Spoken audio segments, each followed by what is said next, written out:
Okay, background of the tulips. Starting with this dark anthracnone blue. This is a beautiful color. When you add water to it, you can make it lighter.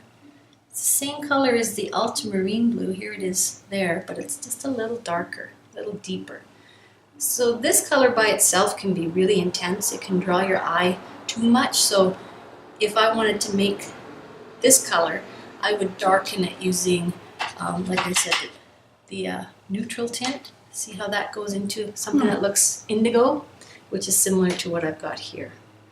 If you don't have neutral tint, you could use sepia. Sepia's got a little bit of a cool color to it, and then ultramarine mixed is similar too, see?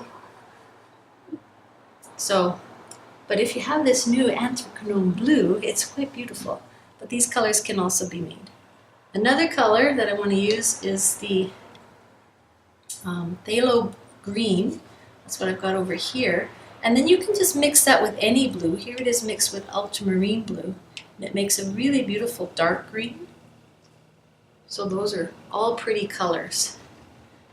And if you want this to go up into the sky, the cerulean blue, we can use that later too. Okay, so the idea is to go dark to light, and then these little bits here, just mix up one nice dark color that you want to use. So here, for instance, I'll just mix all this into a nice dark color. Some of my anthracnone blue and some of my sepia. That makes it even darker. And I'm going to try and keep that nice dark color consistent for the entire area behind the flowers. So then it's just a matter of using the appropriate sized brush. The little flat brushes are going to be great for getting in and around all these leaves. So I'm going to start with this little 1/4-inch brush, load it up with lots of paint, and just start painting in. As you do this, you'll notice that the small areas are really easy to do. The larger areas are going to be harder. So practice in your small areas, keeping a wet edge, which means, see how I'm not wetting the paper first? I'm just going in with the paint, and I carefully go around an edge. Now I'm not going to go around the whole edge and fill it in. I'm going to fill in as I go. If you do that, that's keeping a wet edge. If you fill in around the edge first, there's a possibility you'll get the paint drying. Because when you're using the paint really dark, you have less water, and so your water evaporates faster and it'll dry faster.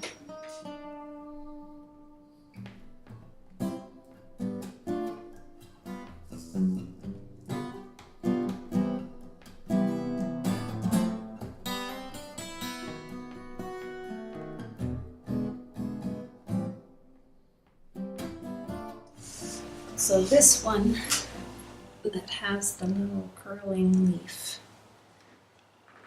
we want to use that one to transition into this big background here, because it starts to get close to that area. So we're going to try and this time wet the page, which we haven't been doing up until now. Wet it and then drop the color in from the bottom and have it slowly go up. Not white yet, just a lighter value. So I'm going to use the pure water. So I've got a big puddle of water there, and I'm just moving that water around, not continually dipping my brush. Just see, this is a puddle. I'm just picking up water from there, moving it around. Because you don't really want too much water, you won't have the control that you need. Just with that one brush full of water, I've got lots of water to spread to the rest of the shape.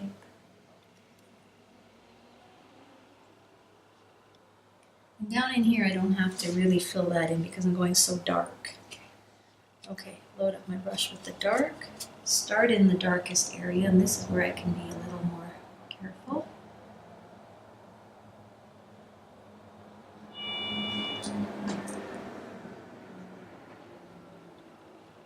I'm just kind of watching to see how wet it is, how fast it'll go. And whenever you put the same color on a wet surface, you're going to get a lighter value than you did before. So that's why I kind of tried to leave that a little bit dry at the bottom here. You can always darken it as it starts to dry. You can drop in a little bit more dark pigment. Oops, that's bleeding down because there's so much pigment in there. And then it's just a matter of controlling how far it goes up. So like I said, I didn't want it to go all the way to white. I just wanted gradual transition.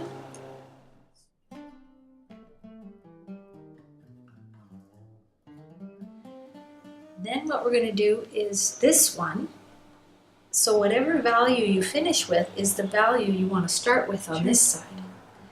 To do this whole area is going to be too big, too much. So what you want to do is find shapes that you can kind of close off. Here's the closest place between these two petals. That one, and you see how this shape here, it's really narrow right there. So we'll use that one as well. So this is another place where we can transition from dark to light. This one here is kind of, you can kind of practice with that shape. Fly me to the moon and let me play among the stars. Let me know what life is like, Jupiter and Mars. You know what? Hold my hand. You know what?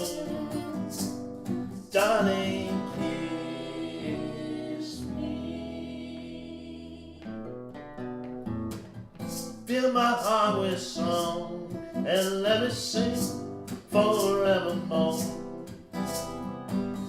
You are all I long for, all I worship and adore. You know what?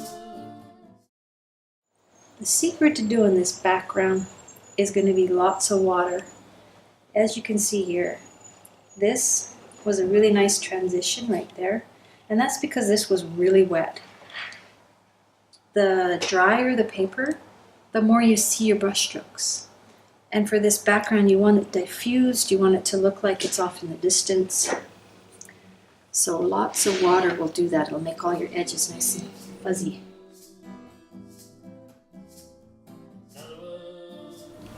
So sometimes a flat edge brush for doing these straight lines here is handy. And the challenge will be is to get this color here and here.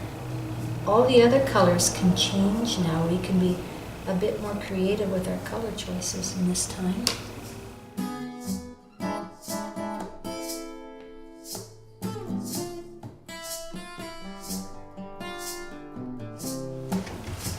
Now's my time to go into other colors. So cerulean blue. Yeah.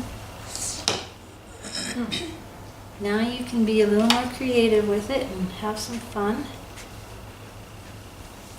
And do use the gravity to spread things around a bit.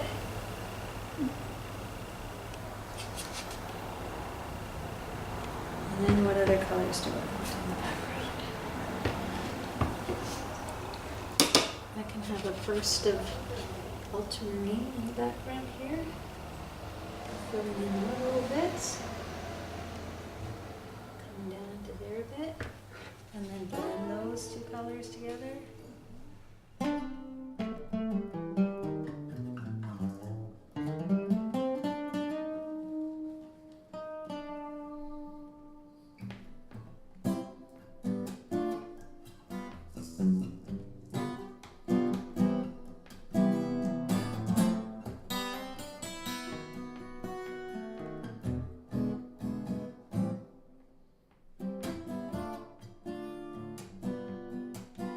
And it's okay to have white bits too. That actually doesn't look too bad. I just want to make sure that I've got some color right up next to the flower there. I can actually even take a pale little bit of watered down rose So you just want it subtle in the background, just as if there's another flower back in there.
Fly to the moon, let me play among the stars.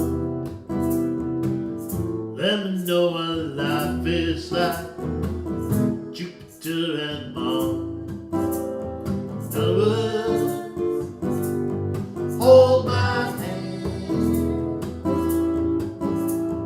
In other words, darling, kiss me. Fill my heart with song, let me sing forevermore. You are all